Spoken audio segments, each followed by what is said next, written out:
Greetings.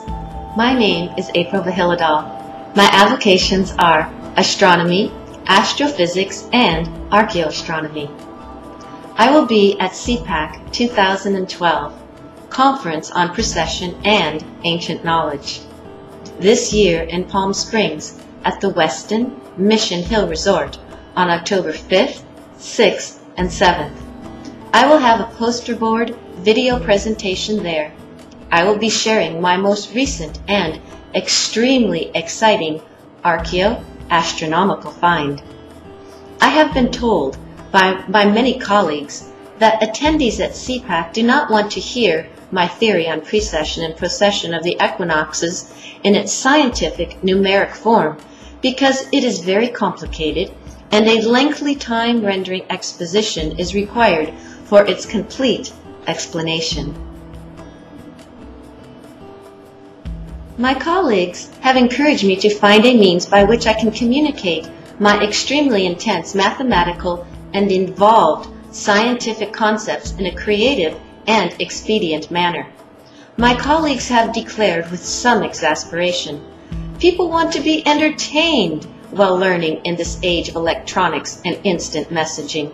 You need to express the fundamentals of your theory quickly so that the attendees at CPAK and the general populace will find the foundation of your work personally relevant. Being thusly intellectually and emotionally stimulated by their candor, I was simultaneously challenged and inspired by my colleagues. I took their message to heart.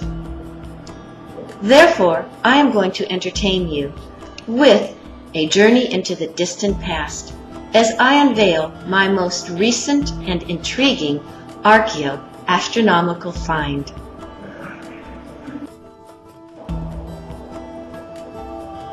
I do not want to disclose the entire story of my most recent archaeo-astronomical find in this brief presentation. However, I do want to share enough with you to entice your higher intellect and innate inquisitiveness. I aspire to engage you in a personal, scientific, and spiritual inquiry. Here are some reactions to my most recent find within the genre of archaeoastronomy. Most people are very amazed.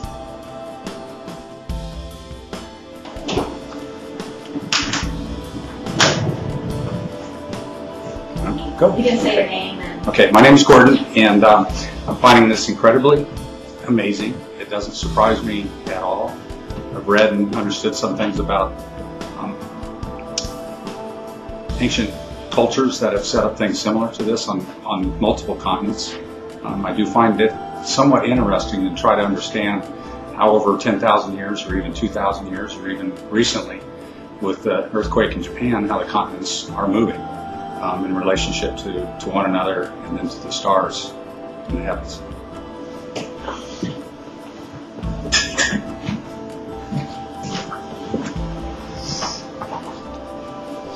My name is Nasik, and to be honest, I was never attracted. I do have metaphysical background, and I am interested in all kind of amazing and paranormal things on Earth. But I was never specifically attracted to ancient Egyptian tradition, or let's say particularly to Sphinx. But I wanted to say that this was really awesome, amazing. So it inspired me to go home and start to do research on Sphinx, and this light show was really amazing. It was really interesting. So looks like it was the first light show on Earth. So yeah, I'm inspired to do research on this subject. Thank you.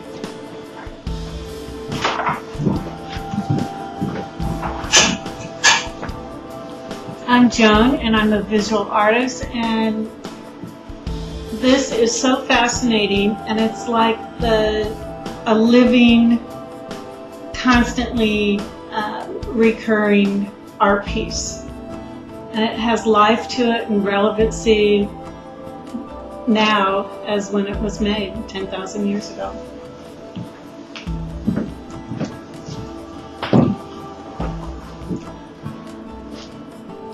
Hi, my name is Denny.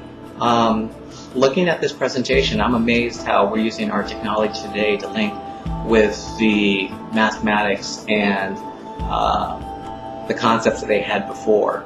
And now we can see it visually versus back then they had to do it conceptually. It was a very great presentation.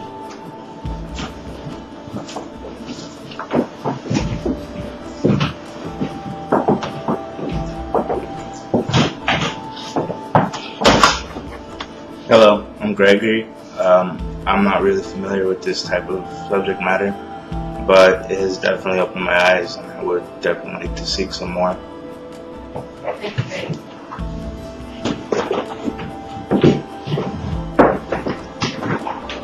Hello, my name is Nathan. I found this presentation to actually be very intriguing and interesting, partially because of how it shows how much the past and ancient cultures can really influence us today. And I just found it so interesting that I might as well go tonight and probably look up more into it.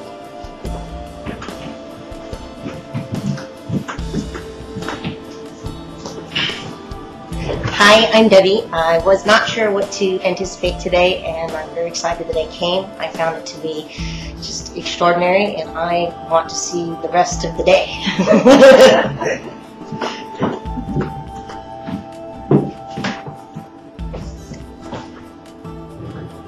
Hi, I'm Lauren, and I thought this was a really interesting presentation, and I've always been interested in ancient arts, and especially about ancient Egypt and ancient Greece, so I cannot wait to see the rest of this.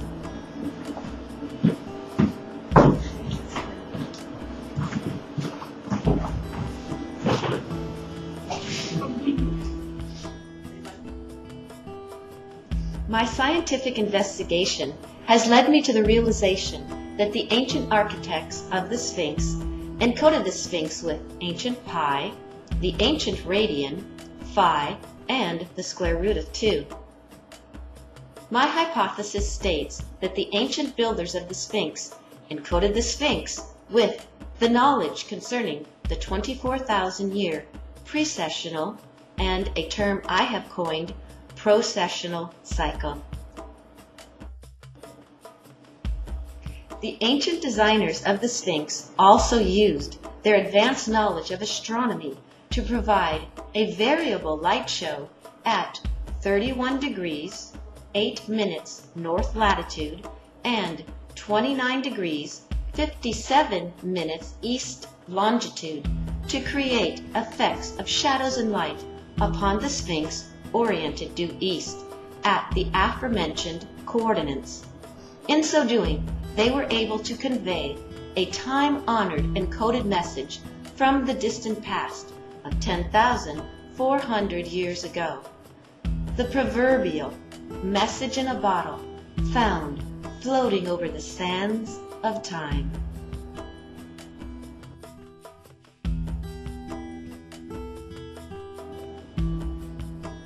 Now, all of the aforementioned statements are based on a plethora of nerdy mathematics, astronomy, astrophysics, archaeoastronomy, sacred geometry, and geomathematics. It takes a cornucopia of patience to commit to communicating these advanced concepts to someone. Although throughout the past 5 years, I have been privileged to experience 2-hour weekly sessions of discussion with my colleagues, and I am totally convinced that understanding of my theory can be achieved with methodical persistence. I am also convinced that the knowledge I have to offer is both powerful and transformative on diverse levels of the human psyche. So finally, I was gifted with a means of communicating my general premise in a manner that is both direct and entertaining. The slideshow I have to share with you creates a mode of receptivity as it appeals to you, the viewers, ancient collective unconscious, in pure picture form.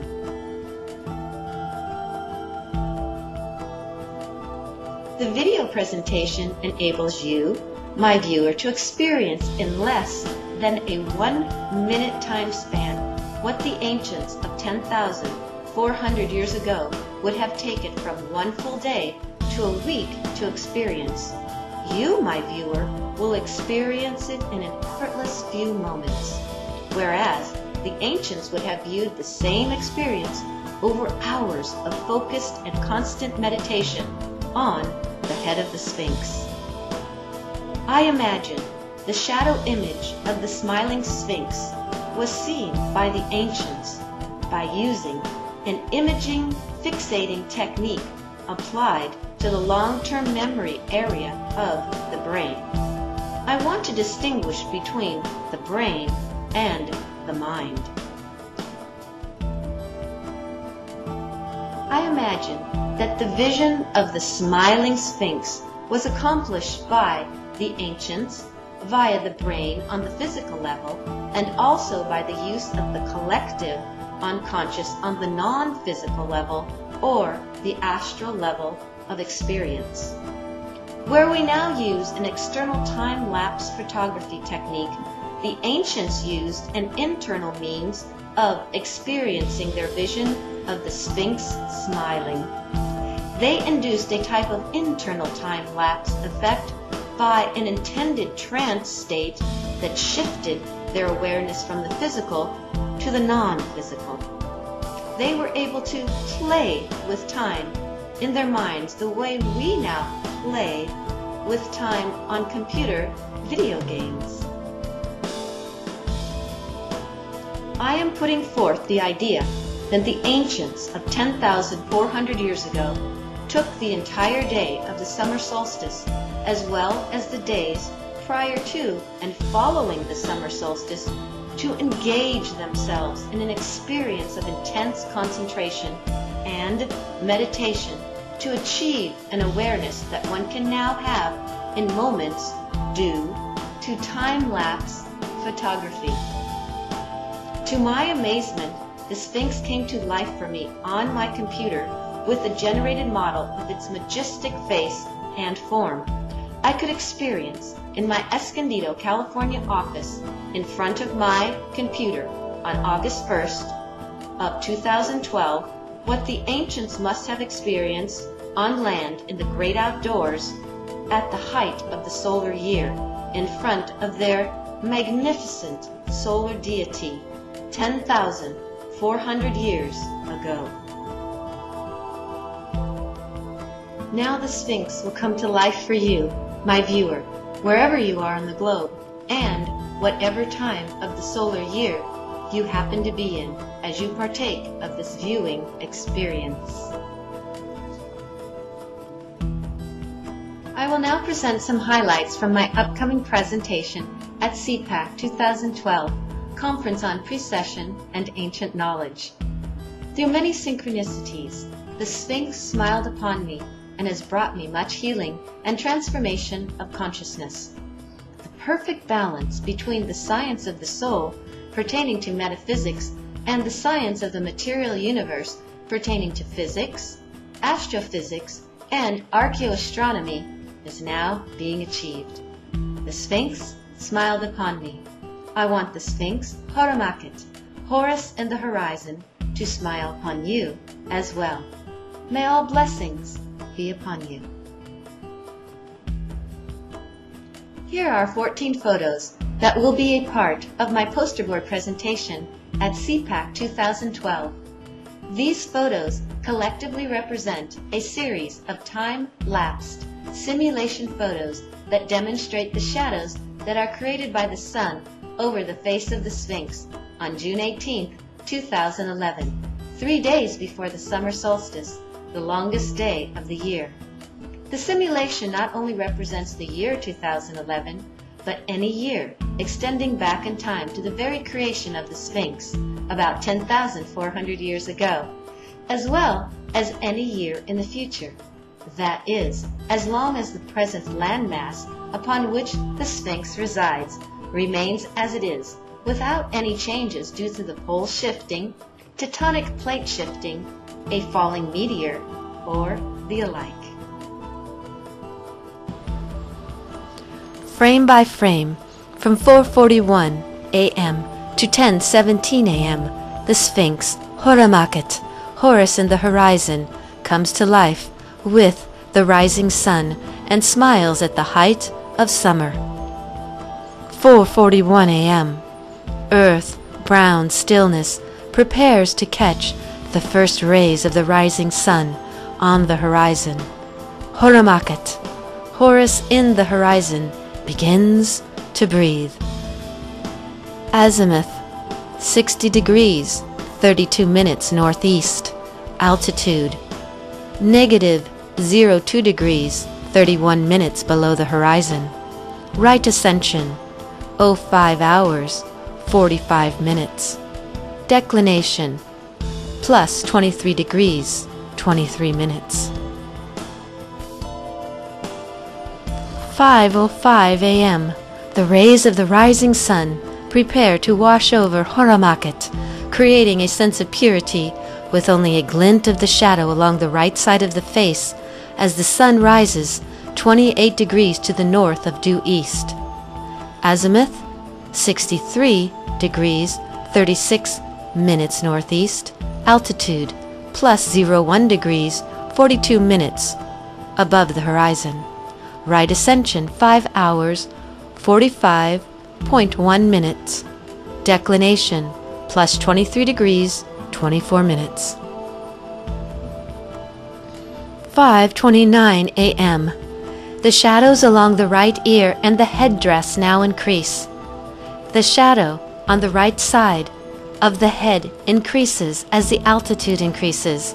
The sun will eventually rise higher and higher, and the azimuth angle will increase as the sun moves from the horizon at 61 degrees toward zenith at 169 degrees south, with an altitude of plus 83 degrees.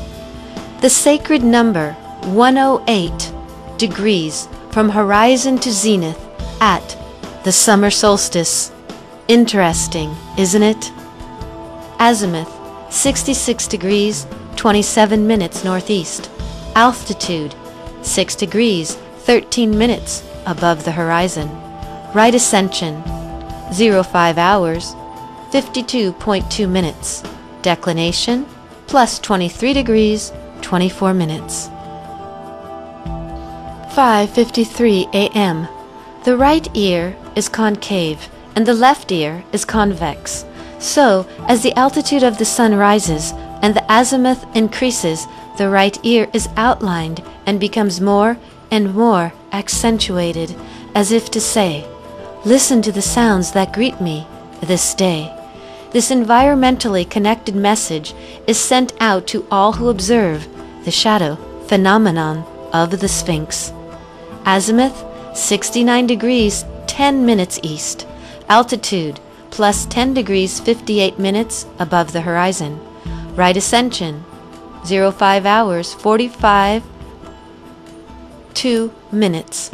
Declination, plus 23 degrees, 24 minutes. 6:17 a.m. Hor-em-aket, the Sphinx. Horus in the horizon is now pulsating with life and begins to shine, to glimmer and radiate. Hor-em-aket metaphorically listens with great awareness as both ears become accentuated by shadows and the colossal solar deity comes to life. Azimuth, 71 degrees, 45 minutes east. Altitude, plus 15 degrees, 51 minutes above the horizon. Right ascension, 05 hours, 45.3 minutes. Declination, plus 23 degrees, 24 minutes. 6:41 a.m. Hor-em-aket glows brighter as the sounds around the solar colossal deity vibrate with praise.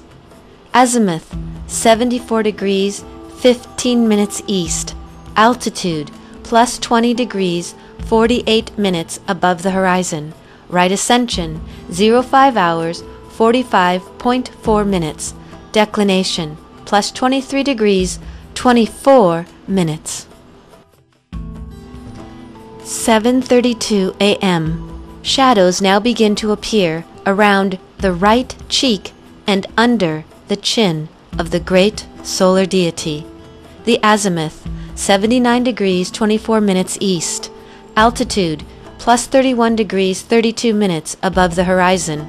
Right ascension, 05 hours, 45.5 minutes. Declination, plus 23 degrees 24 minutes. 7:55 a.m. Shadow now begins to appear around the lower left cheek and under the chin. Also, the shadows around the convex left ear are becoming more defined. The azimuth, 81 degrees 43 minutes east. Altitude, plus 36 degrees 26 minutes above the horizon. Right ascension, 05 hours 45.6 minutes. Declination, plus 23 degrees 24 minutes.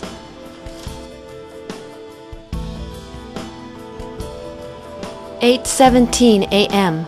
The shadows along the left cheek are growing to meet the shadows of the left ear at this time.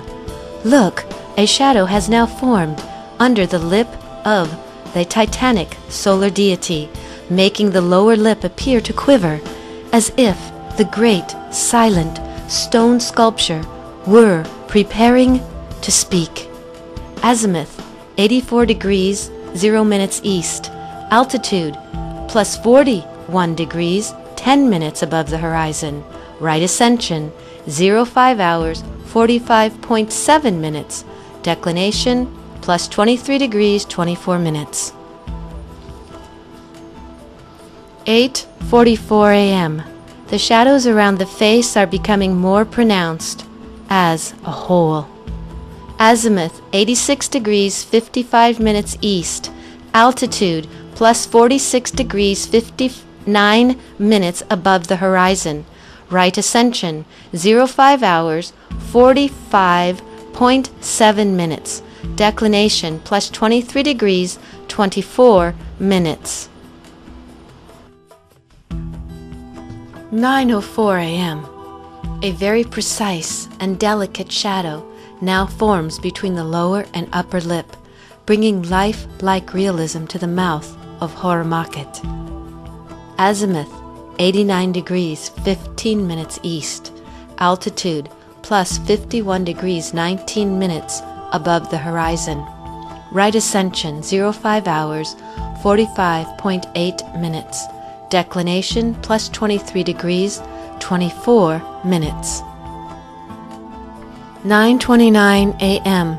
The shadows now enliven the upper lip.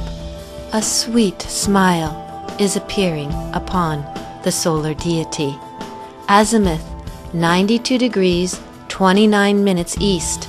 Altitude, plus 56 degrees 44 minutes above the horizon. Right ascension, 05 hours 45.9 minutes. Declination, plus 23 degrees 24 minutes.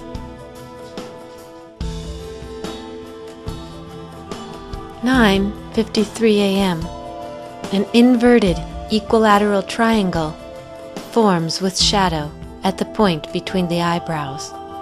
This unfoldment is a symbol of the divine deity seeing with the inner eye of wisdom, the space and time within its angular vision.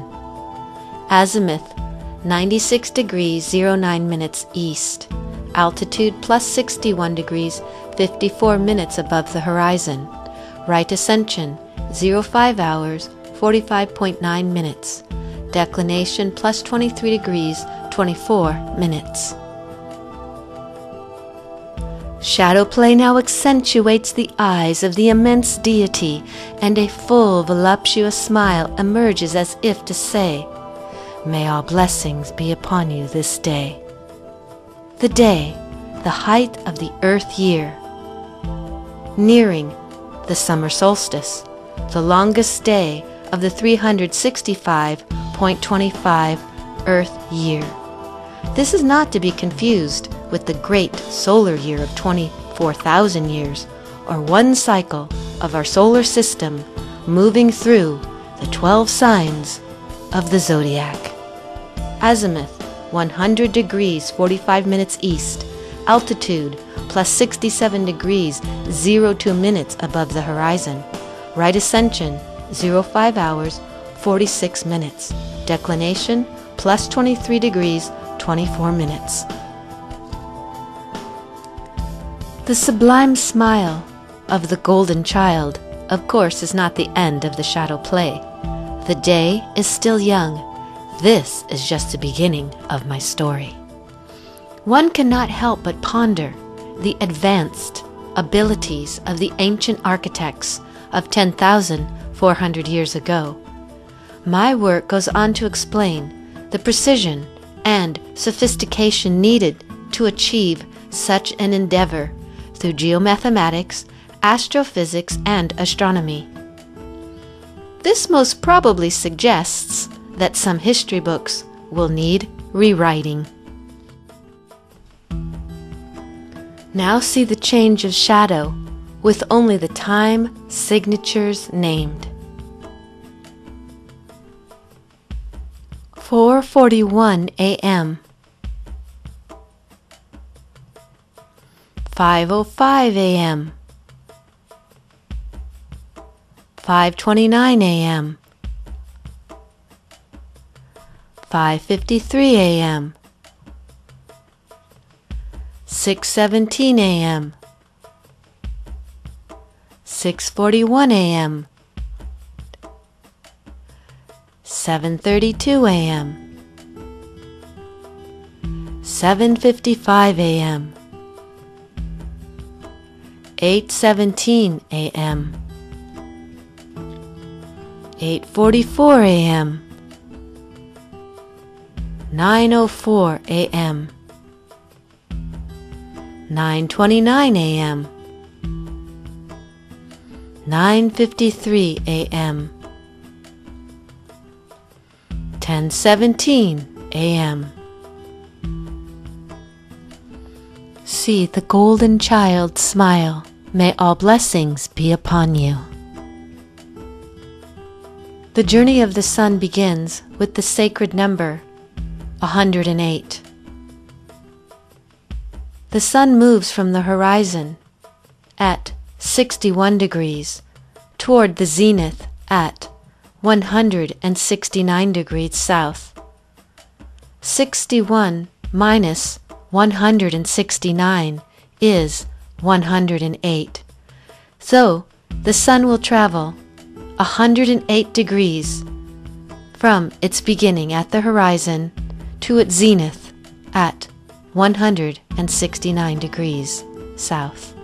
Now, watch the video and see the experience of the Sphinx. Hor-em-aket, Horus in the horizon, come to life with the rising sun. See Hor-em-aket, Horus in the horizon, smile upon you at the height of the summer season with smooth realism. This is just the beginning of my story. The Sphinx, Hor-em-aket, Horus in the horizon, continues to transform and evolve as the pre-summer solstice day unfolds and the shadows over the face of the great, living, megalithic deity continues to teach and enliven the consciousness of the observer.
please come to CPAK, Conference on Precession and Ancient Knowledge, this year in Palm Springs at the Westin Mission Hill Resort on October 5th, 6th, and 7th, where I, AprilVihilidal, will enjoy meeting you and sharing with you the conclusion of my exciting story.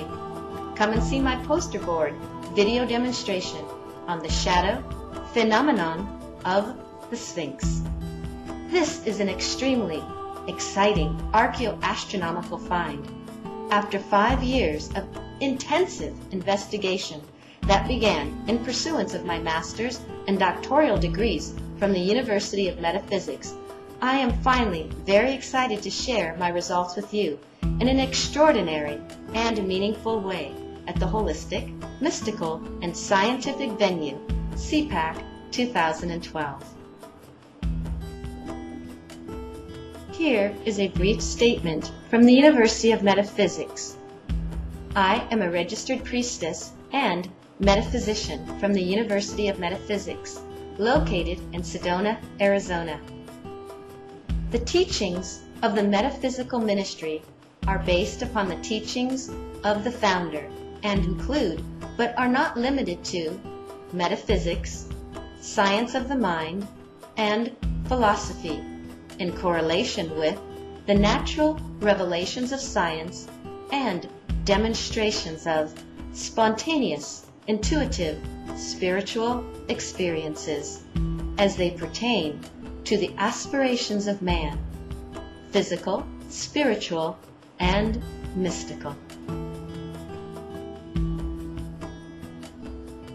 Through the practice of attuning to spirit on a regular basis, I am convinced that the scientific, astronomical, and mathematical aspects of my work have been guided and continue to be guided by and through spirit to produce the type of results you have just experienced.